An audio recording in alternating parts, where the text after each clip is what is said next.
El día 3 de noviembre la iglesia recuerda a un santo americano, peruano, contemporáneo con Santa Rosa de Lima y muy querido para todos nosotros, que es San Martín de Porres, un santo moreno que vive muy humildemente, que tiene trabajos muy humildes, por eso se lo llama Fray Escoba, y era de la orden de los predicadores, lo que nosotros llamamos los dominicos.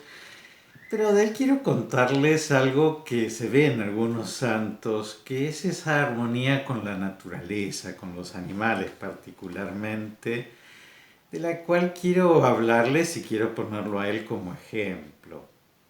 Ustedes saben que cuando Dios crea el mundo, Dios crea todo un universo al servicio del hombre. Los griegos dicen que el hombre es como un microcosmos, porque es un poquito mineral, un poquito vegetal, un poquito animal y un poquito ángel. Y entonces es hermano de toda la naturaleza creada, es como un pequeño universo. Entonces Adán y Eva eran hermanos, ¿no es cierto? Del hierro, de los árboles, de los caballos y de los ángeles. ¿Cómo somos cada uno de nosotros? Y vivían esa fraternidad de una manera connatural. Es decir, en lo que se llama el paraíso, ellos estiraban su mano y sacaban una fruta de un árbol, y eso era su modo de alimentarse, es decir, que no había ningún esfuerzo. Pero cuando se da la ruptura del pecado original, que es la ruptura con Dios, ¿no es cierto? Desobedecen a Dios, entonces se da toda la ruptura con ese mundo del paraíso. Y particularmente cuando Dios le dice el castigo que le corresponde a Adán, le dice, ganarás el pan con el sudor de tu frente. Esta tierra producirá para ti espinas y abrojos. Es decir, que esa tierra que hasta ese momento se regalaba a él porque era un jardín que él no tenía que regar, porque había unos ríos que lo regaban, y esos árboles que dócilmente le regalaban su fruto, va a tener espinas y abrojos, es decir, va a tener garras, se va a defender para que no le saquemos tan fácilmente el fruto. Si queremos sacarle el fruto nos vamos a tener que pinchar porque tiene espinas y abrojos. Y por eso la tierra no nos resulta dócil a nosotros y el mundo ya no es más un paraíso y entonces o es una selva o es un jardín. Pero si es un jardín, nosotros tuvimos ahí que carpir la tierra, nosotros tuvimos que regar, nosotros tuvimos que sacar los yuyos, nosotros tuvimos que matar las hormigas, es decir, nosotros tenemos que ganarnos el pan con el sudor de nuestra frente. Entonces la relación con el mundo de la naturaleza es una relación que no siempre es plácida. Entonces evidentemente un perrito que nosotros decimos cuchi cuchi viene a comer de nuestras manos es muy lindo. Pero si nosotros le decimos cuchi cuchi a un león, eso nos come la mano. Es decir, que la naturaleza, y particularmente la naturaleza animal, nos muestra sus garras, no sus espinas y abrojos, nos muestra sus dientes, ¿no? Nos muestra su fuerza, porque además hay animales que son muy fuertes, mucho más fuertes que nosotros, mucho más voluminosos que nosotros, son carnívoros incluso, y entonces podrían alimentarse de nosotros.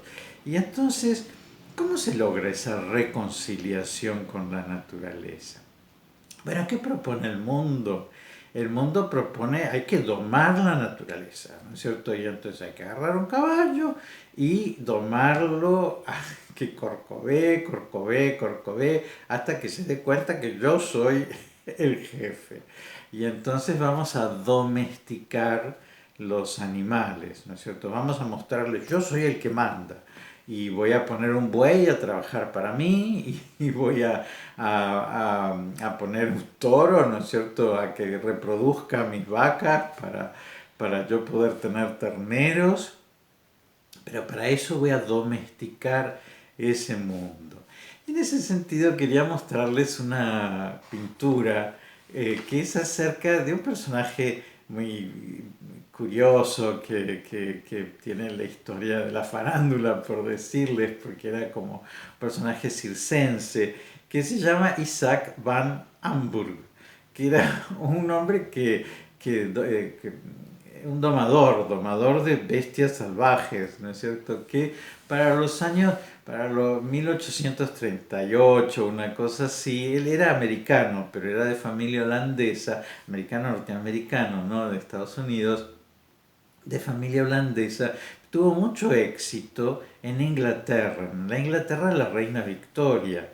Y la reina Victoria fue en dos oportunidades a verlo y además quiso verlo en particular en la situación en la que nos lo retrata este cuadro, que es cuando él mismo permitía que lo enjaularan con las bestias feroces que él domesticara, como para poder mostrar que él podía tan tranquilamente estar entre animales salvajes sin que le hicieran nada. Pero fíjense que el pintor, que es un hombre muy avesado, muestra una cierta tensión, ¿no es cierto?, entre los animales salvajes, mostrándole su salvajismo, y un cierto temblor, ¿no es cierto?, entre los animales inocentes, ¿no es cierto?, sin capacidad de defensión, como para mostrarnos que todo esto es una mise en scène, ¿no es cierto? Es decir, una puesta en escena que hace este hombre para mostrarnos, miren qué poderoso soy, que logro dominar este mundo. Pero, es decir, si no tengo el látigo, es decir, el león se va a comer al cordero en cualquier momento. Es decir, el mundo logra una cierta armonía, ¿no es cierto?, con los animales, pero para eso necesita jaulas, necesita látigos, necesita calmantes, necesita domadores, justamente, ¿no?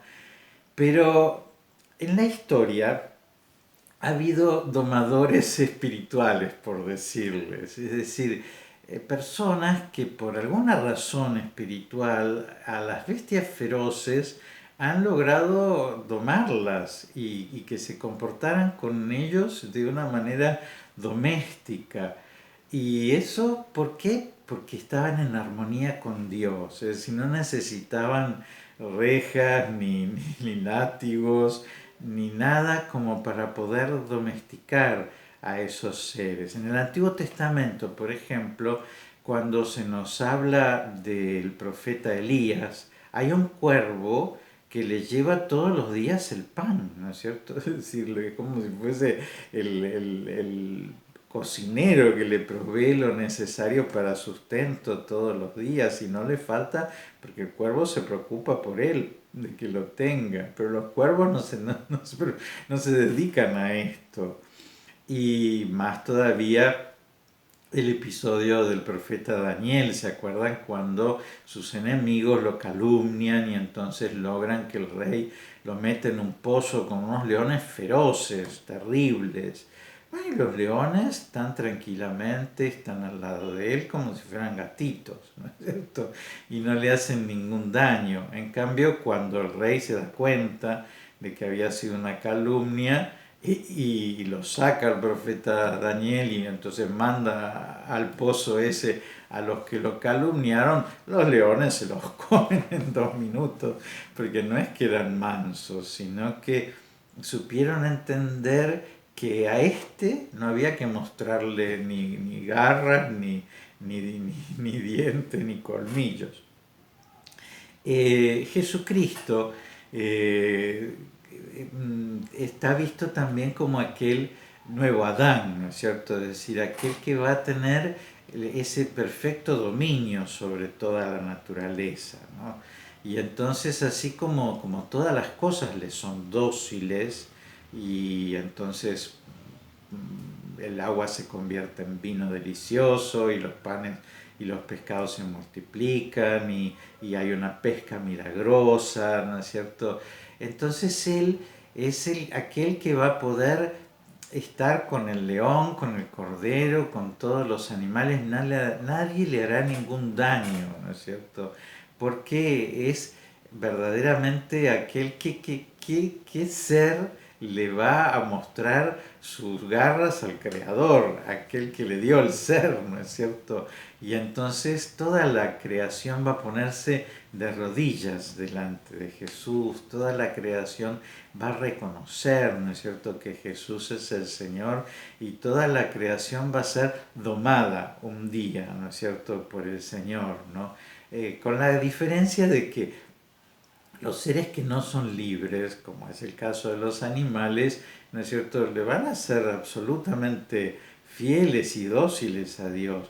Nosotros que somos libres, o los ángeles que pudieron servirlo o rechazarlo, somos los que libremente tenemos que aceptar este dominio de Jesús para arrodillarnos delante de Él.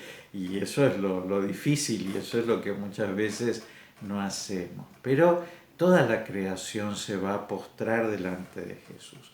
Bueno, en la historia de la iglesia hay grandes santos que han tenido ocasiones en que frente a animales han tenido una hermandad, una fraternidad, a veces animales feroces. El caso de San Sergio de Radonés, un santo ruso, fundador de Rusia de alguna manera, antes de que existiera Rusia y que existían solamente los grandes ducados alrededor de Moscú. Él se encuentra con un oso. Los osos son muy simpáticos cuando los vemos en peluche, pero no son tan bonitos como parecen. Y entonces, bueno, este oso que está en el bosque como él, que se dedica a la oración, le resulta muy dócil y come de su mano y va a comer lo que él le da, ¿no es cierto? Porque así llegan a ese trato. Y te acuerdan también San Francisco de Asís, ese caso del lobo, ¿no? Un lobo también feroz que asolaba a la población y que todos querían matarlo. Y entonces San Francisco llega a un trato con el hermano lobo de que vaya, que le va a dar de comer, pero que no tiene que hacer ningún daño a la población. Y el lobo va mansamente como un cachorrito a recibir la comida de las manos de San Francisco.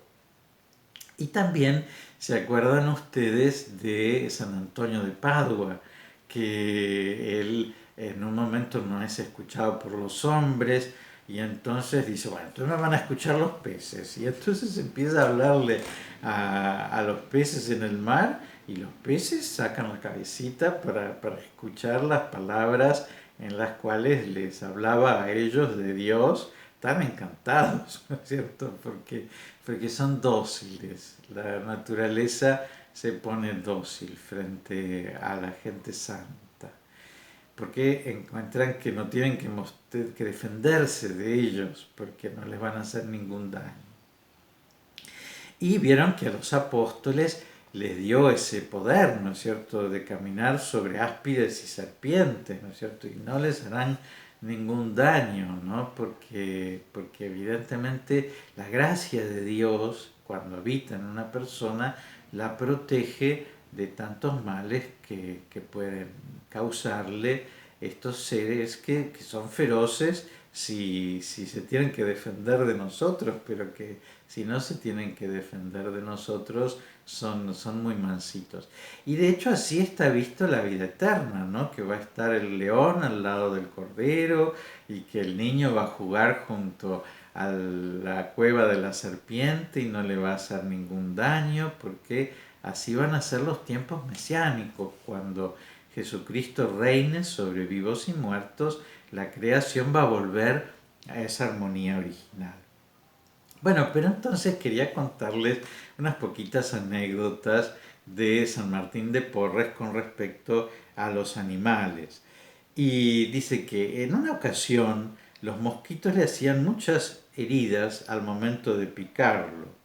Y entonces Juan Vázquez le ofrecía mudarse para evitar las heridas. Y él le contestó, ¿cómo hemos de merecer si no damos de comer al hambriento? Juan Vázquez le replicó que eran mosquitos, no humanos, a lo que el santo respondió: sin embargo, se le debe dar de comer, que son criaturas de Dios. Algo parecido hay en Santa Rosa de Lima, que ya les digo es contemporánea y que vivían a 3 cuadras uno del otro, que ella también en el fondo de su casa había hecho una pequeña ermita donde se dedicaba a la oración, pero los mosquitos la tenían asolada todo el tiempo y no la dejaban rezar. Y entonces ella había llegado a un trato con los mosquitos y le decía: bueno, me pueden picar porque ustedes tienen que vivir, ¿no es cierto? Y viven de la sangre nuestra. Y entonces me pueden picar 3 veces. La primera la ofrezco al Padre, la segunda la ofrezco al Hijo, la tercera la ofrezco al Espíritu Santo, pero después déjenme tranquila porque yo tengo que dedicarme a la oración. Y los mosquitos le hacían caso. En otro momento hubo una infestación de ratones en la ropería del convento de los dominicos y ante esto no quiso cazarlos, sino hablarles y les dijo: hermanos, idos a la huerta, que allí hallaréis comida. Les convenía, más que comer la ropa que encontraban en la ropería, que fueran a la huerta para comer algo más comestible.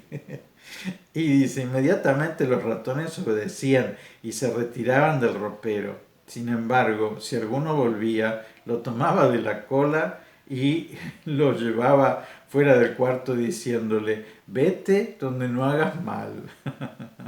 Fíjense qué lindo, ¿no? Y qué relación de amistad podía tener él con los ratones, a los cuales nosotros no queremos ni ver.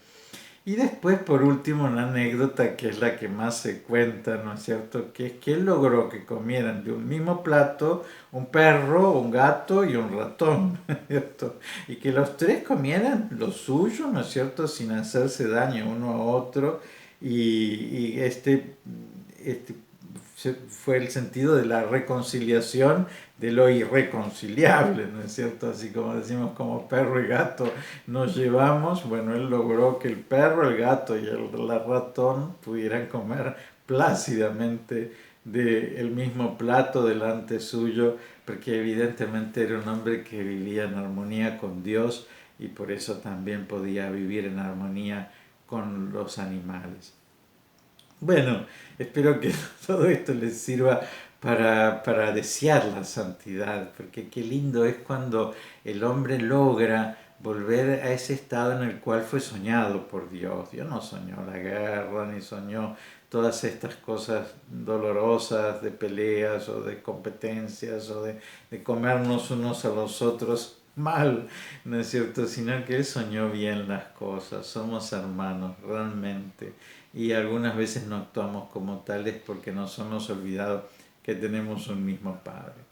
Les doy la bendición, que Dios los bendiga y los proteja en el nombre del Padre y del Hijo y del Espíritu Santo.